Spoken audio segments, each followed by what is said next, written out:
ಮಿತ್ರರೇ ನಮಸ್ಕಾರ. ಮಿತ್ರರೇ, ಭಾರತ ಆಪರೇಷನ್ ಸಿಂಧೂರವನ್ನು ಮಾಡ್ತಲ್ಲ, ಅದಾದ ಬಳಿಕ ಭಾರತ ಮತ್ತು ಪಾಕಿಸ್ತಾನದ ನಡುವೆ ಕೇವಲ 3 ದಿನಗಳ ಕಾಲದ ಒಂದು ಯುದ್ಧ ನಡೆಯಿತು. ಈ ಯುದ್ಧವನ್ನು ಭಾರತ ಯಾಕೆ ನಿಲ್ಲಿಸ್ತು? ಪಾಕಿಸ್ತಾನದವರು ಬೇಡಿಕೊಂಡ ಕಾರಣದಿಂದಾಗಿ ಭಾರತ ಆ ಯುದ್ಧಕ್ಕೆ ಒಂದು ವಿರಾಮವನ್ನು ಹಾಕಿದೆ. ಆದರೆ ಮಿತ್ರರೇ, ಯಾವಾಗ ಭಾರತ ಮತ್ತು ಪಾಕಿಸ್ತಾನದ ನಡುವೆ ಯುದ್ಧ ವಿರಾಮ ಘೋಷಣೆ ಆಯಿತು, ಪಾಕಿಸ್ತಾನದವರು ಏನು ಬಿಂಬಿಸೋದಕ್ಕೆ ಹೊರಟರು? ನಾವು ಯುದ್ಧವನ್ನು ಗೆದ್ದಿದ್ದೀವಿ, ಭಾರತಕ್ಕೆ ಸರಿಯಾದ ಪಾಠ ಕಲಿಸಿದ್ದೀವಿ, ಹೀಗಂತ ಪಾಕಿಸ್ತಾನ ಪದೇ ಪದೇ ಹೇಳೋದಕ್ಕೆ ಶುರು ಮಾಡಿತು. ಅವರ ವರ್ತನೆ ಯಾವ ಹಂತವನ್ನು ತಲುಪಿತ್ತು ಅಂತಂದರೆ, ಸೋತು ಸುಣ್ಣವಾಗಿ ಬಿಲ ಸೇರಿದ್ದಂತಹ ಪಾಕಿಸ್ತಾನದ ಆರ್ಮಿ ಚೀಫ್ಗೆ ಕರೆ ತಂದು ಫೀಲ್ಡ್ ಮಾರ್ಷಲ್ ಅನ್ನುವಂತಹ ಬಿರುದನ್ನು ಕೊಟ್ಟರು. ಈ ಫೀಲ್ಡ್ ಮಾರ್ಷಲ್ ಅನ್ನುವಂಥದ್ದು ಸೇನೆಯಲ್ಲಿ ಅತ್ಯುನ್ನತವಾದಂತಹ ಗೌರವ. ಅದನ್ನು ಈ ಸೈಯದ್ ಆಸಿಮ್ ಮುನೀರ್ಗೆ ಕೊಟ್ಟರು. ಅಂದರೆ ಎಲ್ಲ ರೀತಿಯಲ್ಲೂ ಅವರು ಏನು ಪ್ರೊಜೆಕ್ಟ್ ಮಾಡಿಕೊಂಡ್ರು, ನಾವು ಯುದ್ಧವನ್ನು ಗೆದ್ದಿದ್ದೀವಿ, ಭಾರತಕ್ಕೆ ಹಿನ್ನಡೆ ಆಗಿದೆ ಅಂತ. ಮಿತ್ರರೇ, ಪಾಕಿಸ್ತಾನ ಯುದ್ಧವನ್ನು ಸೋತಿದೆ ಅನ್ನುವಂಥದ್ದು ಜಗತ್ತಿಗೆ ಗೊತ್ತಿರುವಂಥ ವಿಚಾರ. ಆದರೆ ಅಲ್ಲಿ ಸುಳ್ಳು ಸುದ್ದಿ ಹರಡುವಂಥವರು ಮಾತ್ರ ತಮ್ಮ ಪರಿಶ್ರಮವನ್ನು ನಿಲ್ಲಿಸಿರಲಿಲ್ಲ. ನಿರಂತರವಾಗಿ ಈ ಬಗ್ಗೆ ಸುಳ್ಳು ಸುದ್ದಿಯನ್ನು ಪ್ರಚಾರ ಮಾಡ್ತಾ ಇದ್ರು. ಅಲ್ಲೊಂದು ದೊಡ್ಡ ಇಕೋಸಿಸ್ಟಮೇ ಇದೆ, ಸುಳ್ಳು ಸುದ್ದಿಯನ್ನು ಯಾವ ರೀತಿಯಾಗಿ ಹಬ್ಬಿಸಬೇಕು ಅನ್ನೋದಕ್ಕೆ. ಅಂತಹ ಇಕೋಸಿಸ್ಟಮ್ ಹಗಲು ರಾತ್ರಿ ಪ್ರಯತ್ನ ಮಾಡ್ತಾ ಇತ್ತು. ಹೀಗೆ ಇವರೆಲ್ಲ ಇಷ್ಟು ಕಷ್ಟಪಟ್ಟು ಕಟ್ಟಿದಂತಹ ಆ ಸುಳ್ಳಿನ ಗೋಪುರವನ್ನು ಈಗ ಪಾಕಿಸ್ತಾನದ ಪ್ರಧಾನಿ ನೆಲಸಮ ಮಾಡಿದ್ದಾರೆ. ಆ ಸುಳ್ಳಿನ ಗೋಪುರದ ಮೇಲೆ ಒಂದು ಮಿಸೈಲ್ ಲಾಂಚ್ ಮಾಡಿದ್ದಾರೆ. ಕಂಪ್ಲೀಟ್ ಧರಾಶಾಯಿಯಾಗಿ ಬಿದ್ದಿದೆ. ಅದೊಂದು ಬಹಳ ಇಂಟ್ರೆಸ್ಟಿಂಗ್ ವಿಚಾರ, ಅದ್ರ ಬಗ್ಗೆ ನಿಮಗೆ ಡೀಟೇಲ್ ಆಗಿ ಹೇಳ್ತೀನಿ. ಇದರ ನಡುವೆ ಪಾಕಿಸ್ತಾನಕ್ಕೆ ಒಂದು ವಿಚಾರ ಅರ್ಥ ಆಗಿದೆ. ಎಲ್ಲಿಯವರೆಗೆ ಭಾರತ ಮತ್ತು ರಷ್ಯಾ ಒಂದಾಗಿರ್ತಾವೋ ಅಲ್ಲಿಯವರೆಗೂ ಕೂಡ ಪಾಕಿಸ್ತಾನ ಭಾರತದ ವಿರುದ್ಧ ಯಾವುದೇ ರೀತಿಯಲ್ಲಿ ಸಣ್ಣ ಯಶಸ್ಸನ್ನು ಕೂಡ ಗಳಿಸೋದಕ್ಕೆ ಸಾಧ್ಯ ಇಲ್ಲ. ಭಾರತಕ್ಕೇನಾದರೂ ಸ್ವಲ್ಪ ಹಿನ್ನಡೆ ಮಾಡಬೇಕು ಅಂತಂದರೆ ಭಾರತ ಮತ್ತು ರಷ್ಯಾದ ಸಂಬಂಧವನ್ನು ಹಾಳು ಮಾಡಬೇಕು. ಈ ವಿಚಾರವನ್ನು ಪಾಕಿಸ್ತಾನದವರು ಈಗ ತುಂಬ ಚೆನ್ನಾಗಿ ಅರ್ಥ ಮಾಡ್ಕೊಂಡಿದ್ದಾರೆ. ಅದಕ್ಕೋಸ್ಕರವಾಗಿ ಮಿತ್ರರೇ, ಭಾರತ ಮತ್ತು ರಷ್ಯಾದ ಸಂಬಂಧಕ್ಕೆ ಹುಳಿ ಹಿಂಡೋದಕ್ಕೆ ಪಾಕಿಸ್ತಾನ ಒಂದು ದೊಡ್ಡ ಅಭಿಯಾನವನ್ನೇ ಆರಂಭ ಮಾಡಿತ್ತು. ಆದರೆ ಈ ಅಭಿಯಾನಕ್ಕೆ ಈಗ ರಷ್ಯಾವೇ ಮಣ್ಣೆರಚಿದೆ. ರಷ್ಯಾದವರು ಖುದ್ದು ಹೇಳ್ತಾ ಇದ್ದಾರೆ, ಪಾಕಿಸ್ತಾನದವರು ಹೀಗೆಲ್ಲ ಮಾಡೋದಕ್ಕೆ ಸಾಧ್ಯ ಇಲ್ಲ, ನಮ್ಮ ಮತ್ತು ಭಾರತದ ಸಂಬಂಧವನ್ನು ಶೇಕ್ ಮಾಡೋದಕ್ಕೆ ಯಾರಿಂದಲೂ ಸಾಧ್ಯ ಇಲ್ಲ ಅಂತ ರಷ್ಯಾ ಹೇಳೋದಕ್ಕೆ ಹೊರಟಿದೆ. ಮಿತ್ರರೇ, ಇದು ಬಹಳ ಇಂಟ್ರೆಸ್ಟಿಂಗ್ ವಿಚಾರ. ಈ ವಿಡಿಯೋದಲ್ಲಿ ನಿಮಗೆ ಈ ಬಗ್ಗೆ ಡೀಟೇಲ್ ಆಗಿ ತಿಳಿಸ್ಕೊಡ್ತೀನಿ. ನೀವು ಈ ವಿಡಿಯೋನ ಕೊನೆವರೆಗೂ ಮಿಸ್ ಮಾಡದೆ ನೋಡಿ. ಮಿತ್ರರೇ, ಈ ಸುಳ್ಳು ಹೇಳೋದಿದೆಯಲ್ಲ, ಇದು ಕೂಡ ಒಂದು ಕಲೆ. ಅಷ್ಟು ಸುಲಭಕ್ಕೆ ನೀವು ಯಾವುದಾದ್ರೂ ಒಂದು ವಿಚಾರದ ಬಗ್ಗೆ ಸುಳ್ಳನ್ನು ಹೇಳಿ ಜಯಿಸೋದಕ್ಕೆ ಸಾಧ್ಯ ಇಲ್ಲ. ಯಾಕೆಂದರೆ ಸತ್ಯ ಇದೆಯಲ್ಲ, ಅದನ್ನು ಮುಚ್ಚಿಟ್ಟು ಸುಳ್ಳಿನ ಗೋಪುರವನ್ನು ಕಟ್ಟುವಂತಹದ್ದು ಅಷ್ಟು ಈಸಿ ಅಲ್ಲವೇ ಅಲ್ಲ. ನಾನು ಯಾಕೆ ಈ ಪೀಠಿಕೆ ಹಾಕ್ತಾ ಇದ್ದೀನಿ ಅಂತಂದರೆ, ಪಾಕ್ ಅವರು ಭಾರತದ ವಿರುದ್ಧ ಯುದ್ಧ ಸೋತ ಬಳಿಕ ನಾವು ಗೆದ್ದಿದ್ದೀವಿ ಅನ್ನುವಂತಹ ಸುಳ್ಳಿನ ಗೋಪುರವನ್ನು ಕಟ್ಟೋದಕ್ಕೆ ಹೊರಟರು. ಅದಕ್ಕೆ ಪಾಕಿಸ್ತಾನದ ನಾಯಕರು ತರಹೇವಾರಿ ಅನೇಕ ಕತೆಗಳನ್ನು ಕಟ್ಟಿದ್ರು. ಆದರೆ ಈ ಸುಳ್ಳು ಹೇಳಬೇಕಾದ್ರೆ ಎಲ್ಲರೂ ಫಾಲೋ ಮಾಡಬೇಕಾದಂತಹ ಒಂದು ರೂಲ್ಸ್ ಏನು ಹೇಳಿ? ಒಂದೇ ರೀತಿಯ ಕಥೆಯನ್ನು ಪುನಃ ಪುನಃ ಹೇಳಬೇಕು. ನೀವು ಈಗೊಂದು ಹೇಳಿರ್ತೀರಿ, ಇನ್ನೊಂದು ಅರ್ಧ ಗಂಟೆ ಬಿಟ್ಟು ಇನ್ನೊಂದು ರೀತಿಯಾಗಿ ಹೇಳ್ತೀರಿ ಅಂತಂದರೆ ನೀವು ಸುಳ್ಳು ಹೇಳ್ತಾ ಇರುವಂಥ ವಿಚಾರ ಜಗಜ್ಜಾಹೀರಾಗುತ್ತೆ. ಆದರೆ ಈ ಮಂಕದಿಣ್ಣೆ ಪಾಕಿಸ್ತಾನದವಕ್ಕೆ ಅದು ಕೂಡ ಗೊತ್ತಾಗಿಲ್ಲ. ಪಾಕಿಸ್ತಾನದ ಪ್ರಧಾನಿ ಶಹಬಾಜ್ ಶರೀಫ್ ಇಷ್ಟು ದಿನ ಒಂದು ಕತೆ ಹೇಳ್ತಾ ಇದ್ರು, ನಾವು ಯುದ್ಧವನ್ನು ಗೆದ್ದಿದ್ದೀವಿ, ಭಾರತಕ್ಕೆ ತಕ್ಕ ಪಾಠ ಕಲಿಸಿದ್ದೀವಿ, ಭಾರತದವರೇ ಯುದ್ಧ ವಿರಾಮಕ್ಕೆ ಬೇಡಿಕೆಯನ್ನು ಇಟ್ಟರು, ಭಾರತದ ರಫೇಲ್ಗಳನ್ನು ಹೊಡೆದು ಹಾಕಿದ್ದೀವಿ. ಹೀಗೆ ಪಾಕಿಸ್ತಾನದವರು ಹೇಳದೆ ಬಿಟ್ಟಂತಹ ಯಾವುದೇ ವಿಚಾರವೂ ಕೂಡ ಇಲ್ಲ. ಅಷ್ಟೆಲ್ಲ ಸುಳ್ಳನ್ನು ಹೇಳಿದರು. ಹೀಗೆ ಸುಳ್ಳು ಹೇಳ್ತಾ ಇದ್ದಂತಹ ಪಾಕಿಸ್ತಾನದ ಪ್ರಧಾನಿ ಅಂತಾರಾಷ್ಟ್ರೀಯ ವೇದಿಕೆಗಳಲ್ಲೂ ಕೂಡ ಈ ಸುಳ್ಳನ್ನು ಮುಂದುವರೆಸಿದ್ರು. ಇತ್ತೀಚೆಗೆ ಪಾಕಿಸ್ತಾನ, ಅಜರ್ಬೈಜಾನ್ ಮತ್ತು ಟರ್ಕಿಯ ನಡುವೆ ಒಂದು ಟ್ರೈಲ್ಯಾಟ್ರಲ್ ಮೀಟಿಂಗ್ ನಡೀತು. ಅಜರ್ಬೈಜಾನ್ನಲ್ಲಿ ನಡೆದಂತಹ ಈ ಸಭೆಯಲ್ಲಿ ಪಾಕಿಸ್ತಾನದ ಪ್ರಧಾನಿ ಶಹಬಾಜ್ ಶರೀಫ್ ಭಾಗಿಯಾಗಿದ್ದರು. ಪಾಕಿಸ್ತಾನದ so called field marshal Asim Munir ಕೂಡ ಆ ಸಭೆಯಲ್ಲಿ ಭಾಗಿಯಾಗಿದ್ದ. ಜೊತೆಗೆ ಟರ್ಕಿಯ ಅಧ್ಯಕ್ಷ ಎರ್ದ್ವಾನ್ ಕೂಡ ಭಾಗಿಯಾಗಿದ್ದ. ಹಾಗೆ ಅಜರ್ಬೈಜಾನ್ನ ಅಧ್ಯಕ್ಷರು ಅದರ ಆತಿಥ್ಯವನ್ನು ವಹಿಸಿದ್ರು. ಆ ಸಭೆಯನ್ನು ಉದ್ದೇಶಿಸಿ ಪಾಕಿಸ್ತಾನದ ಪ್ರಧಾನಿ ಶಹಬಾಜ್ ಶರೀಫ್ ಒಂದು ಭಾಷಣ ಮಾಡಿದ್ರು. ಭಾಷಣ ಮಾಡುವಂತಹ ಸಂದರ್ಭದಲ್ಲಿ ಶಹಬಾಜ್ ಶರೀಫ್ ಭಾರತ ಮತ್ತು ಪಾಕಿಸ್ತಾನದ ನಡುವೆ ನಡೆದಂತಹ ಈ ಯುದ್ಧವನ್ನು ಮೆನ್ಷನ್ ಮಾಡಿದ್ರು. ಮಿತ್ರರೇ, ಆರಂಭದಲ್ಲಿ ಅವರೇನು ಹೇಳಿದ್ರು ಅಂತಂದರೆ, ಭಾರತ ಇವತ್ತು ಪಾಕಿಸ್ತಾನಕ್ಕಿಂತ ಬಹಳ ದೊಡ್ಡದಾದಂತಹ ದೇಶ, ಜನಸಂಖ್ಯೆಯಲ್ಲೂ ಕೂಡ ನಮಗಿಂತ 5-6 ಪಟ್ಟು ದೊಡ್ಡದಾಗಿದೆ, ಹಾಗೆ ಆರ್ಥಿಕವಾಗಿಯೂ ಕೂಡ ನಮಗಿಂತ ಹಲವು ಪಟ್ಟು ದೊಡ್ಡದಾದಂತಹ ದೇಶ ಭಾರತ. ಅಂತಹ ಭಾರತ ಪಾಕಿಸ್ತಾನದ ಮೇಲೆ ಮೇ 7ನೇ ತಾರೀಕು ಯುದ್ಧವನ್ನು ಆರಂಭಿಸಿತು. ಹೀಗೆ ಹೇಳಿದಂತಹ ಪಾಕಿಸ್ತಾನದ ಪ್ರಧಾನಿ ಅವತ್ತೇನೇನಾಯಿತು ಅನ್ನುವಂತಹ ಸತ್ಯವನ್ನು ಒಂದೊಂದಾಗಿ ಗೊತ್ತಿಲ್ಲದೆ ಜಗತ್ತಿನ ಮುಂದೆ ಕಕ್ಕಿಬಿಟ್ಟ. ಇದು ಮಿತ್ರರೇ, ಪಾಕಿಸ್ತಾನದ ಸುಳ್ಳನ್ನು ಜಗತ್ತಿನೆದುರು ಬೆತ್ತಲು ಮಾಡಿಬಿಡ್ತು. ಅಷ್ಟಕ್ಕೂ ಅದೇನು ವಿಚಾರ ಅಂತಂದರೆ, ಪಾಕಿಸ್ತಾನದ ಪ್ರಧಾನಿ ಶಹಬಾಜ್ ಶರೀಫ್ ಹೇಳ್ತಾರೆ, ಮೇ 9 ಮತ್ತು 10ನೇ ತಾರೀಕು ಪಾಕಿಸ್ತಾನ ಭಾರತದ ಮೇಲೆ ಅಫೆನ್ಸಿವ್ ದಾಳಿಗೆ ನಿರ್ಧಾರ ಮಾಡಿತ್ತು. ಯಾಕೆಂದರೆ ಮೇ 7ನೇ ತಾರೀಕು ಭಾರತ ದಾಳಿ ಮಾಡಿತ್ತಲ್ಲ, ಅದಾದ ಬಳಿಕ ಪಾಕಿಸ್ತಾನ ಭಾರತದ ಮೇಲೆ ದಾಳಿ ಮಾಡೋದಕ್ಕೆ ವಿಫಲವಾಗಿತ್ತು. ಅನಂತರ ಭಾರತ ಮತ್ತೆ ಪಾಕಿಸ್ತಾನಕ್ಕೆ ಡ್ರೋನ್ ಮೂಲಕ ದಾಳಿ ಮಾಡಿ HQ-9 ಸಿಸ್ಟಮ್ ಅನ್ನೇ ನಾಶ ಮಾಡಾಕಿತ್ತು. ಹೀಗಾಗಿ ಪಾಕಿಸ್ತಾನ ತೀರ್ಮಾನ ಮಾಡಿತ್ತು, ಭಾರತದ ಮೇಲೆ ಅಫೆನ್ಸಿವ್ ದಾಳಿ ಮಾಡಬೇಕು, ಅಂದರೆ ದೊಡ್ಡದಾದಂತಹ ಒಂದು ದಾಳಿ ಮಾಡಬೇಕು ಅಂತ ನಿರ್ಧಾರ ಮಾಡಿತ್ತು. ಇದಕ್ಕೆ ಅವ್ರು ಏನು ಮುಹೂರ್ತ ನಿಗದಿ ಮಾಡಿದ್ರು ಅಂತಂದರೆ, ಮೇ 10ನೇ ತಾರೀಕು ಅಂದರೆ ಮೇ 9ನೇ ತಾರೀಕು ರಾತ್ರಿ, ಮೇ 10ರ ಬೆಳಗಿನ ಜಾವ 4:30 ವೇಳೆಗೆ ಒಂದು ನಮಾಜ್ ಆಗತ್ತೆ. ಆ ನಮಾಜ್ ಆದ ಬಳಿಕ ಭಾರತದ ಮೇಲೆ ಬಹುದೊಡ್ಡ ದಾಳಿಯನ್ನು ಮಾಡಬೇಕು ಅಂತ ನಿರ್ಧಾರ ಮಾಡಲಾಗಿತ್ತಂತೆ. ಫೀಲ್ಡ್ ಮಾರ್ಷಲ್ ಆಸಿಮ್ ಮುನೀರ್ ಕೂಡ ಇದಕ್ಕೆ ಎಲ್ಲ ರೀತಿಯ ಸಿದ್ಧತೆಗಳನ್ನು ಮಾಡಿಕೊಂಡಿದ್ದಂತೆ. ಆದರೆ ಅದಕ್ಕೂ ಮುಂಚೆ ಭಾರತ ಪಾಕಿಸ್ತಾನದ ಮೇಲೆ ದಾಳಿ ಮಾಡಿತು. ಭಾರತದವರು ಬ್ರಹ್ಮೋಸ್ ಕ್ಷಿಪಣಿಯನ್ನು ಬಳಸಿ ಪಾಕಿಸ್ತಾನದ ಹಲವು ಕಡೆಯಲ್ಲಿ ದಾಳಿ ಮಾಡಿದ್ರು. ಇದರಿಂದ ಪಾಕಿಸ್ತಾನದ ರಾವಲ್ಪಿಂಡಿ ಏರ್ಪೋರ್ಟ್ ಕೂಡ ಹಾನಿಗೊಳಗಾಯಿತು.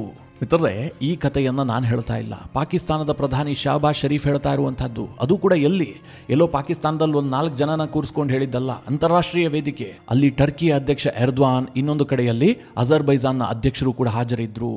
ಆ ತುಂಬಿದ ಸಭೆಯಲ್ಲಿ ಪಾಕಿಸ್ತಾನದ ಪ್ರಧಾನಿ ಹೇಳ್ತಾ ಇದ್ದಾರೆ, ನಾವು ಭಾರತದ ಮೇಲೆ ದಾಳಿಗೆ ಯೋಜನೆಯನ್ನು ರೂಪಿಸಿದ್ವಿ, ಟೈಮ್ ನಿಗದಿ ಮಾಡಿದ್ವಿ. ಆದರೆ ಅದಕ್ಕೆ ಮುಂಚೆ ಭಾರತ ಬ್ರಹ್ಮೋಸನ್ನು ಬಳಸಿ ಪಾಕಿಸ್ತಾನದ ಹಲವು ಭಾಗದ ಮೇಲೆ ದಾಳಿ ಮಾಡಿತು. ನಮ್ಮ ರಾವಲ್ಪಿಂಡಿ ಏರ್ಪೋರ್ಟ್ ಕೂಡ ಧ್ವಂಸ ಆಯಿತು. ಹೀಗಾಗಿ ನಾವು ದಾಳಿ ಮಾಡೋದಕ್ಕಾಗಲೇ ಇಲ್ಲ. ಅಂದರೆ ಈ ಒಂದೇ ಒಂದು ಮಾತಿದೆಯಲ್ಲ, ಪಾಕಿಸ್ತಾನದ ಪ್ರಧಾನಿ ಆಡದಂತಹ ಮಾತು, ಇದು ಪಾಕಿಸ್ತಾನದಲ್ಲಿ ಹಲವರು ನಿರಂತರವಾಗಿ ಪ್ರಯತ್ನ ಮಾಡಿದ್ರಲ್ಲ ಸುಳ್ಳಿನ ಗೋಪುರವನ್ನು ಕಟ್ಟೋದಕ್ಕೆ, ಆ ಇಡೀ ಗೋಪುರವನ್ನೇ ಧರಾಶಾಹಿ ಮಾಡಿಬಿಡ್ತು. ಪಾಕಿಸ್ತಾನ ಯುದ್ಧವನ್ನು ಸೋತು ಭಾರತದ ಮುಂದೆ ಮಂಡಿ ಊರಿ ಶರಣಾಗಿದೆ ಅನ್ನೋದಕ್ಕೆ ಇನ್ಯಾವುದೇ ಸಾಕ್ಷಿ ಬೇಡ. ಯಾಕೆಂದರೆ ಪಾಕಿಸ್ತಾನದ ಪ್ರಧಾನಿಯೇ ಹೇಳ್ತಾ ಇದ್ದಾರೆ. 7ನೇ ತಾರೀಕು ಭಾರತ ದಾಳಿಯನ್ನು ಆರಂಭಿಸಿತು. ಅದಕ್ಕೆ ಪ್ರತಿಯಾಗಿ ಪಾಕಿಸ್ತಾನ 9ನೇ ತಾರೀಕು ರಾತ್ರಿ ಬಹಳ ದೊಡ್ಡ ದಾಳಿಗೆ ಯೋಜನೆಯನ್ನು ರೂಪಿಸಿತ್ತು. ಆದರೆ ಭಾರತ ಬ್ರಹ್ಮೋಸನ್ನು ಬಳಸಿ ದಾಳಿ ಮಾಡಿದ್ರಿಂದಾಗಿ ನಮಗೆ ದಾಳಿ ಮಾಡೋದಕ್ಕೆ ಸಾಧ್ಯವೇ ಆಗಿಲ್ಲ ಅಂತ. ಅಂದರೆ ಒಂದು ಅರ್ಥ ಮಾಡ್ಕೊಳ್ಳಿ, ಇಲ್ಲಿ ದಾಳಿಯನ್ನು ಆರಂಭಿಸಿದ್ದು ಕೂಡ ಭಾರತ, ದಾಳಿಯನ್ನು ಮುಕ್ತಾಯ ಮಾಡಿದ್ದು ಕೂಡ ಭಾರತ. ಇದನ್ನು ಪಾಕಿಸ್ತಾನದ ಪ್ರಧಾನಿ ಶಹಬಾಜ್ ಶರೀಫ್ ಗೊತ್ತೋ ಗೊತ್ತಿಲ್ಲದೆಯೋ ಅಂತಾರಾಷ್ಟ್ರೀಯ ವೇದಿಕೆಯಲ್ಲಿ ಒಪ್ಕೊಂಡಿದ್ದಾನೆ. ಮಿತ್ರರೇ, ಶಹಬಾಜ್ ಶರೀಫ್ ಇಷ್ಟೆಲ್ಲ ಒಪ್ಕೊಂಡಲ್ಲ, ಆದರೆ ಸುಳ್ಳು ಹೇಳೋದನ್ನು ಮಾತ್ರ ಮರೆತಿಲ್ಲ. ಅಜರ್ಬೈಜಾನ್ನ ಅದೇ ಸಭೆಯಲ್ಲಿ ಪಾಕಿಸ್ತಾನದ ಪ್ರಧಾನಿ ಶಹಬಾಜ್ ಶರೀಫ್ ಹೇಳ್ತಾರೆ, ನಮ್ಮ ಫೀಲ್ಡ್ ಮಾರ್ಷಲ್ ಆಸಿಮ್ ಮುನೀರ್ ಇದ್ದಾರಲ್ಲ, ಭಾರತ ದಾಳಿ ಮಾಡಿದಂತಹ ಸಂದರ್ಭದಲ್ಲಿ ನನಗೆ ಕರೆ ಮಾಡಿದ್ರು. ಅವರ ಧ್ವನಿಯಲ್ಲಿ ಯಾವುದೇ ಏರಿಳಿತಗಳಿರಲಿಲ್ಲ. ಅವರು ತುಂಬ ಕಾಮ್ ಆಗಿದ್ರು. ಅವರಲ್ಲಿ ಯಾವುದೇ ಹೆದರಿಕೆ ಕಾಣ್ತಾ ಇರಲಿಲ್ಲ. ಭಾರತ ಹೀಗೆ ದಾಳಿ ಮಾಡಿದೆ ಅಂತ ನನಗೆ ತಿಳಿಸಿದ್ರು. ಹೀಗಂತ ಪಾಕಿಸ್ತಾನದ ಪ್ರಧಾನಿ ಶಹಬಾಜ್ ಶರೀಫ್ ಹೇಳ್ತಾರೆ. ಮಿತ್ರರೇ, ಅವರು ಕಾಮ್ ಆಗಿದ್ರು, ತುಂಬ ಕೂಲ್ ಆಗಿದ್ರು ಅಂದ್ರೆ ಅರ್ಥ ಏನು? ಅಂದರೆ ಹೆದರು ಹೋಗಿದ್ದ, ನನಗೆ ಮಾತನಾಡ್ತಾ ಧ್ವನಿ ನಡುಗ್ತಾ ಇತ್ತು ಅನ್ನೋದರ ಬದಲಾಗಿ ಪಾಕಿಸ್ತಾನದ ಪ್ರಧಾನಿ ಹೀಗೆ ಸುಳ್ಳು ಹೇಳ್ತಾ ಇದ್ದಾನೆ ಅಷ್ಟೇ. ಅದಕ್ಕೆ ಮುಂದುವರೆದು ಶಹಬಾಜ್ ಶರೀಫ್ ಒಂದು ಮಾತು ಹೇಳ್ತಾರೆ, ಅದು ತೀರಾ ನಗೆಪಾಟಲಿಗೀಡಾಗುವಂಥ ಮಾತು. ಅದೇನು ಕೇಳಿದ್ರೆ, ಅನಂತರ ಅದೇ ಆಸಿಮ್ ಮುನೀರ್ ನನಗೆ ಕಾಲ್ ಮಾಡಿ ಭಾರತ ಯುದ್ಧ ವಿರಾಮಕ್ಕೆ ಬೇಡಿಕೆಯನ್ನು ಸಲ್ಲಿಸಿದೆ, ಯುದ್ಧ ನಿಲ್ಲಿಸೋದಕ್ಕೆ ಭಾರತ ಬೇಡ್ಕೊಳ್ತಾ ಇದೆ ಅಂತ ನನಗೆ ತಿಳಿಸಿದ್ರು. ಆಗ ನಾನು ಹೇಳಿದೆ, ನಾವು ಶಾಂತಿ ಪ್ರಿಯರು, ನಮಗೆ ಶಾಂತಿ ಬೇಕು, ಅಲ್ಲಾಹನ ಇಚ್ಛೆ ಇದೇ ಆಗಿದೆ ಅಂತಂದ್ರೆ ನಾವು ಯುದ್ಧ ನಿಲ್ಲಿಸೋದಕ್ಕೆ ಒಪ್ಕೊಳ್ಳೋಣ ಅಂತ ನಾನು ಹೇಳಿದೆ. ಹೀಗಂತ ಪಾಕಿಸ್ತಾನದ ಪ್ರಧಾನಿ ಶಹಬಾಜ್ ಶರೀಫ್ ಅಜರ್ಬೈಜಾನ್ನಲ್ಲಿ ಒಂದು ಅದ್ಭುತವಾದಂತಹ ಭಾಷಣ ಮಾಡಿದ್ರು. ಮಿತ್ರರೇ, ಒಂದಕ್ಕೊಂದು ಡಾಟ್ ಲಿಂಕ್ ಮಾಡ್ತಾ ಬನ್ನಿ. ಮೊದಲಿಗೆ ಭಾರತ ದಾಳಿ ಮಾಡಿದ್ದನ್ನು ಪಾಕಿಸ್ತಾನ ಒಪ್ಕೊಳ್ತು. ಅದೇ ಶಹಬಾಜ್ ಶರೀಫ್ ಆರಂಭದಲ್ಲೇ ಹೇಳಿಬಿಟ್ರು. ಅದಾದ ಬಳಿಕ ಪಾಕಿಸ್ತಾನ ದಾಳಿ ಮಾಡೋದಕ್ಕೆ ಭಾರತ ಬಿಟ್ಟಿಲ್ಲ, ಅವರು ಬ್ರಹ್ಮೋಸನ್ನು ಬಳಸಿ ನಮಗೆ ಭಾರಿ ಹಾನಿ ಮಾಡಿದ್ರು ಅಂತ ಒಪ್ಕೊಂಡ್ರು. ಅಂದರೆ ಈ ಯುದ್ಧವನ್ನು ಆರಂಭಿಸಿದಂತಹ ಭಾರತ ಆರಂಭದಿಂದಲೂ ಕೂಡ ಮೇಲುಗೈಯನ್ನು ಸಾಧಿಸ್ತಾ ಬಂದಿದೆ. ಎಲ್ಲೂ ಕೂಡ ಭಾರತಕ್ಕೆ ಹಿನ್ನಡೆ ಆಗಿಲ್ಲ. ಪಾಕಿಸ್ತಾನ ಯಾವುದೇ ರೂಪದಲ್ಲೂ ಕೂಡ ಭಾರತಕ್ಕೆ ಸಣ್ಣ ಹಾನಿಯನ್ನು ಮಾಡೋದಕ್ಕೆ ಸಾಧ್ಯ ಆಗಿಲ್ಲ. ಇಂತಹ ಸಂದರ್ಭದಲ್ಲಿ ಭಾರತ ಯುದ್ಧ ವಿರಾಮಕ್ಕೆ ಬೇಡಿಕೆ ಸಲ್ಲಿಸ್ತು ಅಂತ ಶಹಬಾಜ್ ಶರೀಫ್ ಹೇಳ್ತಾ ಇದ್ದಾರಲ್ಲ, ಇದನ್ನು ನಂಬೋದಕ್ಕೆ ಯಾರ ತಲೆ ಮೇಲಾದರೂ ಮರ ಬಿದ್ದಿದೆಯಾ? ಯುದ್ಧದಲ್ಲಿ ಜಯಶಾಲಿ ಆಗ್ತಿರುವಂತಹ ಭಾರತಕ್ಕೆ ಯುದ್ಧ ವಿರಾಮ ಯಾಕೆ ಬೇಕು? ಆದರೂ ಕೂಡ ಶಹಬಾಜ್ ಶರೀಫ್ ಸುಳ್ಳು ಹೇಳುವಂತಹ ಭರದಲ್ಲಿ ಈ ಸುಳ್ಳನ್ನು ಮಧ್ಯ ತಂದು ತೂರಿದ್ರಿಂದಾಗಿ ಅಂತಾರಾಷ್ಟ್ರೀಯ ವೇದಿಕೆಯಲ್ಲಿ ನಗೆಪಾಟಲಿಗೀಡಾಗಬೇಕಾದಂತಹ ಸನ್ನಿವೇಶ ಬಂತು. ಬಿಡಿ, ಅದೇನೇ ವಿಚಾರ ಇರಲಿ.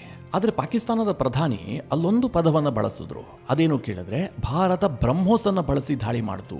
ಪಾಕಿಸ್ತಾನದ ಹಲವು ಕಡೆಯಲ್ಲಿ ಬ್ರಹ್ಮೋಸ್ ಬಂದು ಬಿದ್ದುಬಿಟ್ವು. ಅಂದರೆ ಪಾಕಿಸ್ತಾನದ ಈ ಸೋಲಿಗೆ ಪ್ರಮುಖ ಕಾರಣ ಬ್ರಹ್ಮೋಸ್ ಅನ್ನುವಂಥದ್ದು ಪಾಕಿಸ್ತಾನಕ್ಕೆ ಅರ್ಥ ಆಗಿದೆ. ಅದನ್ನು ಅವರು ಅಂತಾರಾಷ್ಟ್ರೀಯ ವೇದಿಕೆಯಲ್ಲಿ ಒಪ್ಕೊಳ್ತಾ ಇದ್ದಾರೆ.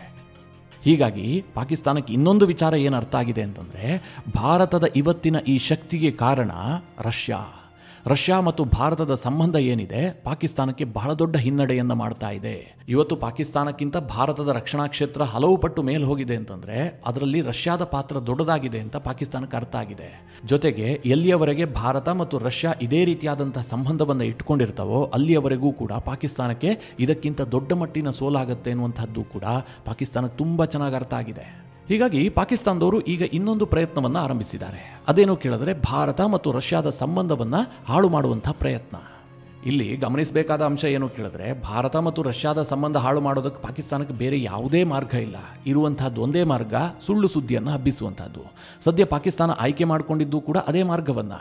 ನೀವು ಇತ್ತೀಚೆಗೆ ಗಮನಿಸಿರಬಹುದು, ಭಾರತದ ಪತ್ರಿಕೆಗಳಲ್ಲಿ ಒಂದು ದೊಡ್ಡ ಸುದ್ದಿ ಆಗಿತ್ತು. ಅದೇನು ಕೇಳಿದ್ರೆ, ಪುತಿನ್ ಭಾರತಕ್ಕೆ ಶಾಕ್ ಕೊಟ್ಟುಬಿಟ್ಟಿದ್ದಾರೆ. ಈ ಒಂದು ಹೆಡ್ಡಿಂಗ್ ಅನ್ನು ಹಾಕಿ ಅನೇಕ ಪತ್ರಿಕೆಗಳು ವರದಿಯನ್ನು ಮಾಡಿದ್ವು. ರಷ್ಯಾ ಮತ್ತು ಪಾಕಿಸ್ತಾನದ ಸಂಬಂಧ ಸುಧಾರಣೆ ಆಗ್ತಾ ಇದೆ. ರಷ್ಯಾ ಪಾಕಿಸ್ತಾನದಲ್ಲಿ $2.6 ಬಿಲಿಯನ್ ಒಪ್ಪಂದವನ್ನು ಮಾಡಿಕೊಂಡಿದೆ. ಅವರ ಸ್ಟೀಲ್ ಪ್ಲಾಂಟ್ ಪಾಕಿಸ್ತಾನದಲ್ಲಿ ಪುನಃ ಆರಂಭಗೊಳ್ತಾ ಇದೆ. ಹೀಗಂತ ಒಂದು ಸುದ್ದಿಯನ್ನು ಪ್ರಸಾರ ಮಾಡಲಾಗ್ತಾ ಇತ್ತು. ಭಾರತದಲ್ಲಿ ಇದು ಸಹಜವಾಗಿ ದೊಡ್ಡ ಮಟ್ಟದಲ್ಲಿ ಪ್ರಚಾರವನ್ನು ಕೂಡ ಗಿಟ್ಟಿಸಿಕೊಂಡಿತ್ತು. ಆದರೆ ಮಿತ್ರರೇ, ಈಗ ರಷ್ಯಾದವರು ಹೇಳ್ತಾ ಇದ್ದಾರೆ ಇದು ಟೋಟಲಿ ಸುಳ್ಳು ಸುದ್ದಿ. ರಷ್ಯಾ ಇದಕ್ಕೆ ಸ್ಪಷ್ಟನೆ ಕೊಡ್ತಾ ಇದೆ, ನಾವು ಯಾವುದೇ ಅಂತಹ ಒಪ್ಪಂದವನ್ನು ಪಾಕಿಸ್ತಾನದೊಂದಿಗೆ ಮಾಡಿಕೊಂಡಿಲ್ಲ, ಅನಗತ್ಯವಾಗಿ ಸುಳ್ಳು ಸುದ್ದಿಯನ್ನು ಪ್ರಸಾರ ಮಾಡಲಾಗ್ತಾ ಇದೆ ಅಂತ ರಷ್ಯಾ ಹೇಳ್ತಾ ಇದೆ. ರಷ್ಯಾದ ನ್ಯೂಸ್ ಔಟ್ಲೆಟ್ ಆದಂತಹ ಸ್ಪುಟ್ನಿಕ್ನಲ್ಲೂ ಕೂಡ ಈ ಬಗ್ಗೆ ಫ್ಯಾಕ್ಟ್ ಚೆಕ್ ಮಾಡಿ ವರದಿಯನ್ನು ಪ್ರಕಟಿಸಲಾಗ್ತಾ ಇದೆ. ಯಾಕೆ ರಷ್ಯಾ ಕೂಡ ಇಷ್ಟೊಂದು ಪ್ಯಾನಿಕ್ ಆಗಿ ತಕ್ಷಣಕ್ಕೆ ಇದಕ್ಕೆ ರಿಯಾಕ್ಟ್ ಮಾಡ್ತಾ ಇದೆ ಕೇಳಿದ್ರೆ, ಪಾಕಿಸ್ತಾನದವರ ಸುಳ್ಳು ಸುದ್ದಿ ಹಬ್ಬಿಸುವಂತಹ ಕೆಪಾಸಿಟಿ ಆ ಪ್ರಮಾಣದಲ್ಲಿದೆ.